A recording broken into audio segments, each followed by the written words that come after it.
اعوذ باللہ من الشیطان الرجیم بسم اللہ الرحمن الرحیم اطیعوا اللہ واطیعوا الرسول صدق اللہ العظیم۔ اللہ تعالیٰ نے انسان کی کامیابی کے لیے ہمیں جو اصول قرآن پاک کے اندر بیان کیا ہے وہ یہ ہے کہ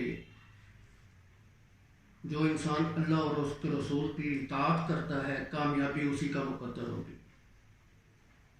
میں بڑے مختصر وقت کے اندر آج کی رات کے متعلق چند باتیں گوش گزار کرنا چاہتا ہوں۔ آج کی رات نصف شعبان کی رات ہے، جس کو ہماری علاقائی زبان کے اندر شب برات کہتے ہیں۔ سب سے پہلے بنیادی بات یہ سمجھ لیں کہ شب برات یہ ایک ایسا لفظ ہے جس کی حیثیت یا جس کا ذکر نہ قرآن پاک میں ملتا ہے اور نہ ہی ذخیرہ احادیث میں ملتا ہے۔ حدیث مبارکہ کے اندر جو اس کے متبادل لفظ استعمال ہوا ہے وہ نصف شعبان یا 15 شعبان کا لفظ استعمال ہوا ہے۔ شب برات کا لفظ کسی جگہ پر بھی استعمال نہیں ہوا۔ دوسری بات، بہت سارے لوگوں کا یہ نظریہ ہے کہ یہ رات عبادت کی رات ہے، اس رات میں ہمارے رزق کے فیصلے ہوتے ہیں، ہماری موت و حیات کا فیصلہ ہوتا ہے۔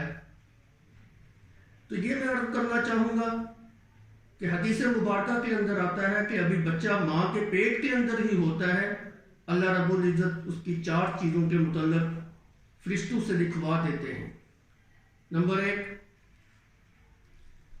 کہ اس کی وفات کس جگہ پہ ہوگی۔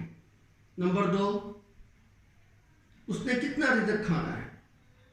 نمبر 3 اور نمبر 4 وہ شقی ہوگا یا سعید ہوگا، نیک ہوگا یا بدبخت ہوگا۔ تو یہ 4 چیزیں جو ہیں اللہ رب العزت اسی وقت جو ہے نا فرشتوں سے کو لکھوا دیتے ہیں۔ رہی بات یہ کہ یہ رات جو ہے وہ عبادت کی رات ہے، تو یہ بات کسی بھی مستند حدیث سے ثابت نہیں ہوتی۔ شب برات یا 15 شعبان اس کے اوپر بہت ساری روایات حدیث مبارکہ کے اندر آتی ہیں، لیکن کوئی بھی روایت ایسی نہیں جو پایہ ثبوت تک جو ہے نا وہ پہنچی ہو یا مرفوع ہو، یا حدیث کی جو اقسام ہیں ان میں سے جو صحیح قسم کی جو روایت ہے وہ ہو۔ ایسی کوئی بھی روایت سے ثابت نہیں کہ اس رات کی کوئی خاص عبادت ہو، کوئی خاص عمل ہو۔ صرف ایک بات ملتی ہے کہ اللہ کے پیغمبر صلی اللہ علیہ وسلم کا معمول مبارک یہ تھا کہ آپ ہر مہینے کے اندر ایام 20 یعنی 13، 14 اور 15 دن کے روزہ جو ہے نا وہ رکھا کرتے تھے۔ اگر کسی کا یہ معمول ہے کہ وہ اس سنت کے اوپر عمل کرتا ہے کہ ایام 20 کے روزے رکھتا ہے، تو اس کے اندر 15 شعبان کا روزہ بھی آ جاتا ہے۔ تو اس کے لیے ضروری ہے کہ پھر وہ شبرات کا روزہ سمجھ کے نہ رکھے، بلکہ 3 دن کے روزے جو ہے نا وہ رکھے۔ 13 شعبان، 14 شعبان، 15 شعبان یا 13، 14، 15 شعبان، یہ 3 دن کے جو ہے نا وہ روزے رکھے۔ اسی طرح اگر کسی بندے کا معمول ہے کہ وہ قیام اللیل کرتا ہے، تہجد پڑھنے کا عادی ہے، تو وہ رات کے وقت جو ہے نا وہ تہجد کی نماز بھی جو ہے نا وہ پڑھے۔ لیکن خاص اسی رات کی فضیلت سمجھتے ہوئے قیام آپ کر سکتے ہیں، نوافل آپ پڑھ سکتے ہیں، لیکن میں یہ سمجھانا چاہتا ہوں کہ اس رات کی کوئی خاص جو ہے نا وہ فضیلت نہیں ہے۔ اکثر لڑکوں کو، نوجوان طبقے کو یہ دیکھا ہے کہ وہ رات کی عشاء کی نماز بھی نہیں پڑھتے، فجر کی نماز بھی نہیں پڑھتے، اور ساری رات جو ہے نا وہ کہتے ہیں جی ہم نے اتنے نوافل پڑھے ہیں۔ اس کے مقابلے میں، ان نوافل کے مقابلے میں اگر آپ اپنے فرائض کو مکمل کریں تو وہ زیادہ بہتر ہے۔ نوافل کی آپ سے پوچھ نہیں ہوگی، لیکن فرائض کی آپ سے جو ہے نا وہ پوچھ ہوگی۔ اللہ رب العزت نے آپ سے پوچھنا ہے کہ میرا حکم یہ تھا کہ نماز کو قائم کرو، تم نے نماز کو کیوں نہیں جو ہے نا وہ قائم کیا۔ تو ان نوافل کا پڑھنا باعث اجر و ثواب ہے، لیکن اس کے مقابلے میں اپنے فرائض کی طرف جو ہے نا وہ خاص توجہ کریں۔ تو جو لوگ رات کو تہجد کے وقت تہجد کے ساتھ محبت کرنے والے ہیں، قیام اللیل کے ساتھ محبت کرنے والے ہیں، ان کے لیے یہ بات درست ہے کہ وہ رات کو جو نہ کرے اور دوسرے لوگ بھی کرے ہو سکتے ہیں، لیکن اس رات کی فضیلت سمجھتے ہوئے کوئی خاص عبادت جو شریعت نے مقرر کی ہو ایسی بات نہیں ہے۔ اسی طرح بعض لوگ اس رات کو چراغاں کرتے ہیں، تو یاد رکھیے یہ مجوسیوں کا کام ہے، یہ اہل تشیع کا کام ہے۔ اہل سنت جو ہے نا ایسا کام نہیں کرتے۔ اہل تشیع کا یہ نظریہ ہے کہ اس رات کو امام غائب نے آنا ہے، امام مہدی کا ظہور جو ہے نا وہ ہونا ہے، تو وہ اس رات کو چراغاں کرتے ہیں، بلکہ دریاؤں کے کناروں کے اوپر جا کر وہ پرچیاں ڈالتے ہیں اور چراغاں کرتے ہیں اور التجا کرتے ہیں کہ امام غائب اب آپ جو تشریف لے آئیں۔ تو ان کی نقالی کرتے ہوئے اہل سنت نے بھی یہ کام جو ہے نا وہ کرنا شروع کر دیا۔ اللہ کے پیغمبر صلی اللہ علیہ وسلم کا فرمان ہے، من تشبہ بقوم فہو منہم، جو کسی قوم کے ساتھ مشابہت اختیار کرتا ہے کل قیامت کے دن اسی کے ساتھ جو ہے نا وہ اس کا حشر نشر جو ہے نا وہ ہوگا۔ اسی طرح بعض لوگ جو ہے نا اس رات کے اندر قبرستان جانے کو باعث فضیلت سمجھتے ہیں کہ اللہ کے پیغمبر صلی اللہ علیہ وسلم کو عائشہ صدیقہ رضی اللہ تعالیٰ عنہا والی جو روایت ہے کہ آپ جو ہے جنت البقیع کے اندر گئے تھے، تو یاد رکھیے وہ روایت بھی سرے سے بالکل ضعیف ہے اور کئی اعتبار سے جو ہے نا وہ ضعیف ہے۔ اس کے مقابلے کے اندر اللہ کے پیغمبر صلی اللہ علیہ وسلم نے ہمیں یہ حکم فرمایا کہ آپ قبروں کی زیارت کے لیے جایا کریں۔ اب اس کے اندر کوئی قید نہیں ہے، کوئی پابندی نہیں ہے، کوئی خاص وقت نہیں ہے، آپ کسی وقت بھی جو ہے نا وہ قبرستان جا سکتے ہیں۔ اس کے مقابلے میں آپ دوسری عبادات دیکھیں، نماز کے لیے پھر بھی کوئی قید ہے، کوئی پابندی ہے کہ آپ زوال کے وقت نہ پڑھیں، آپ سورج کے طلوع اور غروب کے وقت نہ پڑھیں، روزہ جو ہے نا وہ عید کے دن نہیں رکھنا جی، حج جو ہے نا وہ ایک خاص اوقات کے اندر ہے۔ لیکن قبرستان جانا ایک ایسا جو ہے نا باعث اجر و ثواب عمل ہے کہ اس کے لیے کوئی قید نہیں ہے، کوئی وقت متعین نہیں ہے، آپ کسی وقت بھی جا سکتے ہیں۔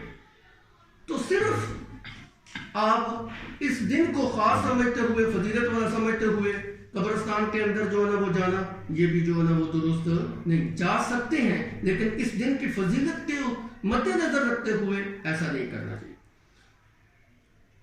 اور سب سے آخری گزارش یہ کرنا چاہتا ہوں، اللہ کے پیغمبر صلی اللہ علیہ وسلم نے شعبان معظم کو رمضان کی تیاری کا مہینہ قرار دیا ہے۔ یہ پورا مہینہ ہی رمضان کی تیاری کا مہینہ ہے، صرف ایک رات جو ہے نا وہ تیاری کے لیے نہیں بلکہ پورا مہینہ جو ہے نا آپ نے تیاری کرنی ہے۔ اما عائشہ صدیقہ رضی اللہ تعالیٰ عنہا کا فرمان ہے کہ میں نے نبی صلی اللہ علیہ وسلم کو اتنی کثرت کے ساتھ کسی بھی مہینے کے اندر روزہ رکھتے ہوئے نہیں دیکھا جتنی کثرت کے ساتھ آپ شعبان معظم کے اندر جو ہے نا وہ روزہ رکھا کرتے تھے۔ تو یہ رمضان کی تیاری کا مہینہ ہے، اس کے اندر آپ گاہے بگاہے روزہ رکھ کر آپ رمضان کی تیاری کر سکتے ہیں۔